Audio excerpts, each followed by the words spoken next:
नमस्कार फ्रेंड, मैं हूं चंदन पटेल और देखिए आज मैं एक ऐसी ज़बरदस्त न्यूज़ आपको बता रहा हूं। आप यहां पे देख पा रहे होंगे जो निर्मला सीतारमण जी ने अपनी फाइनेंस मिनिस्टर हैं और उन्होंने इतनी ज़बरदस्त खबर इन्होंने दिया है कि देखिए मैं आपको कुछ अच्छे अच्छे न्यूज़ को बता दे रहा हूं, क्योंकि देखिए उन्होंने तो पहला दिया है जो बैड बैंक का मतलब आप समझिए। देखिए जो बैंकों में जो एसेट्स हैं वो ज़्यादा मतलब हो गए हों और क्योंकि ज़्यादा ज़्यादा आप देख सकते हैं कि ज़्यादा जो सरकारी बैंक है ज़्यादा उसी में प्रॉब्लम देखने को मिलता है और कुछ प्राइवेट ऐसे बैंक हैं कि जिसका एसेट्स बहुत ज़्यादा गंदा हो गया है।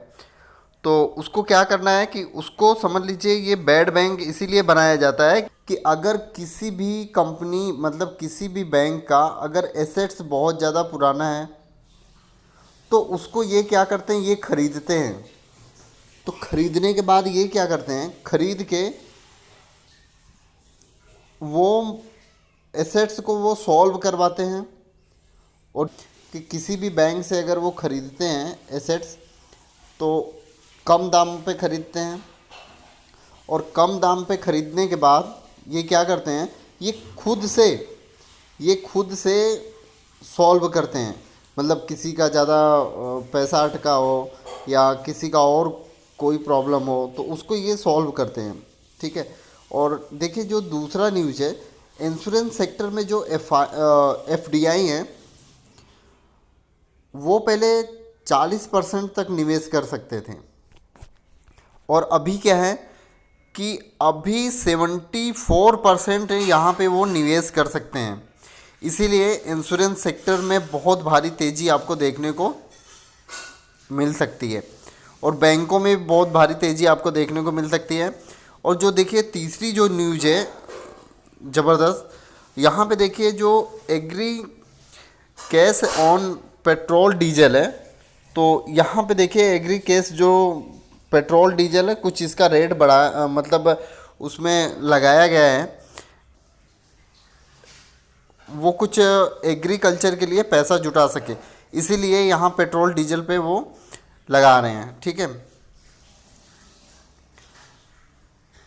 और यहाँ पे अगर देखिए मैं बात करूँ तो यहाँ पे आप देख सकते हैं कि एलआईसी की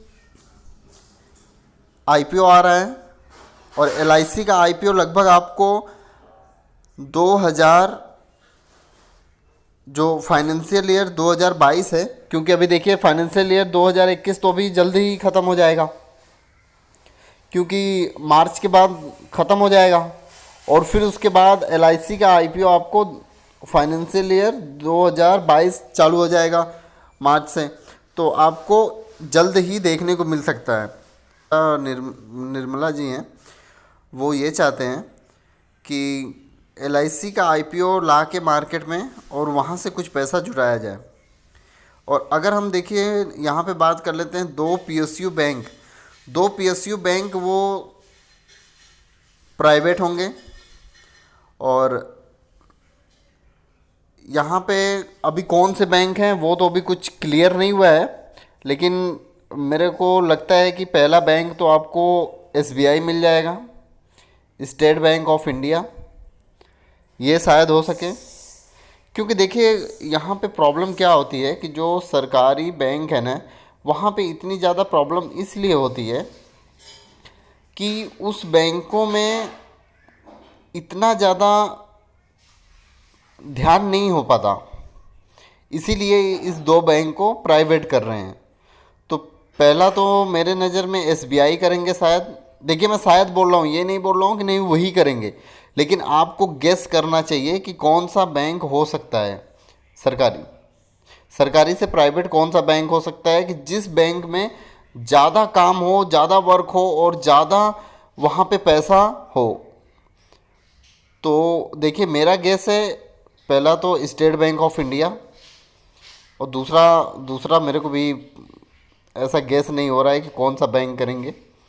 दूसरा बैंक हो सकता है बैंक ऑफ बड़ौदा, लेकिन आप फिर भी एक बार देखिए न्यूज आए कोई तो आप उस पर ध्यान दीजिए। और यहाँ पे देखिए जो 2 जनरल इंश्योरेंस हैं उनको भी प्राइवेट करेंगे, और उनको इसलिए प्राइवेट करेंगे कि उसमें उसको प्राइवेट करने से क्या होगा कि उस कंपनी में बहुत ही ज़्यादा तेज़ी आपको देखने को मिल सकती है, और वहाँ पे अच्छा पैसा उस कंपनी को मिलेगा। ठीक है, क्योंकि अगर कोई भी कंपनी अगर सरकारी से प्राइवेट होगी तो उस पर ज़्यादा ध्यान देंगे लोग।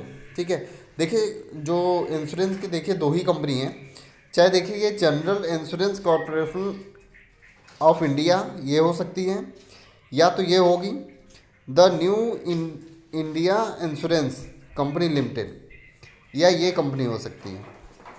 तो आप ये दोनों कंपनी पे नज़र बना के रखें। और आज देखिए ये कितनी ज़बरदस्त तेज था, ये लगभग 12 रुपये तेज था। और यहाँ पे अगर हम परसेंटेज की बात कर लें तो 9.45% का यहाँ पे इस स्टॉक में तेज़ी देखने को मिल रही है। और ये देखिए जो पहला स्टॉक था वो 6.10% की तेज़ी थी, और यहाँ पे अगर हम बात कर लें स्टॉक में तो 4.62% की इस स्टॉक में तेज़ी देखने को मिली थी। और आप देखिए सबसे बड़ी बात क्या है कि आप LIC के जो LIC हाउसिंग फाइनेंस है आप उस स्टॉक पे भी ध्यान दीजिएगा, क्योंकि आपको पता है कि LIC हाउसिंग फाइनेंस का LIC में कितना बड़ा हिस्सेदारी है। और इसी के मद्देनज़र रखते हुए आप यहाँ पे अगर ध्यान देंगे तो आपको बहुत ही अच्छा पैसा देखने को मिलेगा। और PSU बैंक की जो मैंने बात की तो वो आपको बहुत ही ज़रूरी है देखना।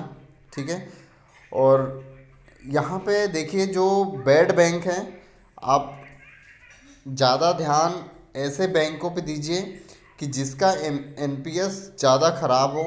ठीक है, और उस पर इसलिए दीजिए कि ये बैड बैंक वही काम करते हैं कि जिसमें एसेट्स का ऐसा कुछ प्रॉब्लम होता है या पैसे की रिकवरी होती है, पैसे की रिकवरी करना होता है, तो वो वहाँ पे बहुत ही अच्छे तरीके से करेंगे, क्योंकि ये एसेट्स तो पूरा ख़रीद लेते हैं तो कुछ सस्ते दाम पे ख़रीदते हैं। तो इनको क्या मिलता है कि यहाँ से इनको इतना अच्छा ज़बरदस्त इनकम मिलता है कि जैसे मान लीजिए कोई भी बैंक अगर किसी का कहीं पे कोई चीज़ फंसा हो, ठीक है, बैंकों का तो क्या पैसा ही फंसा रहेगा, वहाँ पे अगर पैसा फंसा हो तो ये क्या करते हैं कि ख़रीदते हैं, तो ये खुद सॉल्व करते हैं उसको। तो इसीलिए आपको बहुत ही अच्छा देखिए सरकारी बैंक और प्राइवेट बैंक दोनों में आपको भयंकर तेज़ी देखने को मिल सकती है। और आज तो आपने ट्रेलर देख ही लिया है कितनी भयंकर तेज़ी आपको देखने को मिली है। इतना ज़बरदस्त बैंक तेज था कि लगभग यहाँ पे अगर आप देख सकते हैं तो 2400 से ऊपर गया है, 2500 से भी ऊपर गया है। तो इतनी भयंकर तेज़ी देखने को मिली है। ठीक है, तो आप नज़र बनाए रखें ताकि आप बहुत ही अच्छा पैसा बना सकें। Okay, thank you friend.